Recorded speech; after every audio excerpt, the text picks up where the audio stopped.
સરકારી યોજનાની 5,500 નવી નકોર સાયકલો કાટ અને ધૂળ ખાઈ રહી છે. જવાબદાર તંત્ર કોની રાહ જોઈને બેઠું છે? ક્યારે કન્યાઓને સાયકલનું વિતરણ કરવાની વિચારણા હાથ કરશે? જાડી ચામડીના અધિકારીઓ અને તંત્રની આંખ ક્યારે ખુલશે તે જોવાનું રહે છે.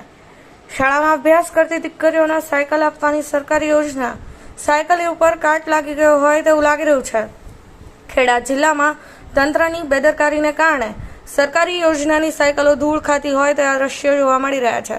સરકારી તંત્રના સંકલનમાં અભાવે હોય અથવા સરકારી અધિકારીઓની બેદરકારીને કારણે ખેડામાં શાળા પ્રવેશોત્સવમાં કન્યા કેળવણી ઉજવણીના સરકારી કાર્યક્રમો પૂર્ણ થયોને ઘણો સમય વીતી જવા પામ્યો છે, ત્યારે હજારો સાયકલનું વિતરણ કરવામાં આવ્યું નથી. ખેડા જિલ્લાના એક ખેતરમાં 5,500 સાયકલ ધૂળ ખાતી હાલતમાં જોવા મળી રહી છે. સરકાર દ્વારા સરસ્વતી સાધના અન્વયે ધોરણ 9માં આવતી દીકરીઓને કેસરી કલરની સાયકલ આપવામાં આવતી હોય છે. જિલ્લામાં તાજેતરમાં શાળા પ્રવેશોત્સવ ઉજવાયો હતો, જેમાં રાજકીય નેતાઓ અધિકારીઓની હાજરીમાં ભવ્ય ઉજવણી કરવામાં આવી હતી. પરંતુ આ દરમિયાન ધોરણ 9માં પ્રવેશ મેળવેલ કન્યાઓને આપવામાં આવનારી સાયકલ હજુ સુધી ખુલ્લા ખેતરમાં ધૂળ ખાતી જોવા મળી રહી છે. બાળાઓને ઘરથી શાળા જવા આપવા માટે નક્કી કરાયેલા માપદંડોમાં આવતી કન્યાઓને વિનામૂલ્યે સાયકલ આપવાની હોય છે, ત્યારે ખેડામાં અમદાવાદના વિઠ્ઠલપુરા નજીક રોડ પર આવેલ એક ખેતરમાં ભંગાર હાલતમાં સાયકલો છેલ્લા 3 મહિનાથી ધૂળ ખાઈ રહી છે. સાથે સાથે ચોમાસું શરૂ થઈ ગયું હોય ને નવી સાયકલો ધૂળની સાથે કાટ લાગી ગયો હોય તેવા દ્રશ્યો જોવા મળી રહ્યા છે.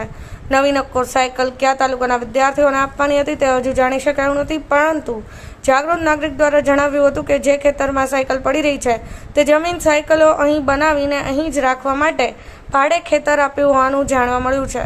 છેલ્લા 3 માસથી સાયકલ બનાવી રહ્યા હોવાનું જાણવા મળ્યું હતું ને હાલમાં 5,500 સાયકલ છેલ્લા 3 મહિનાથી કાટ અને ધૂળ ખાઈ રહી છે.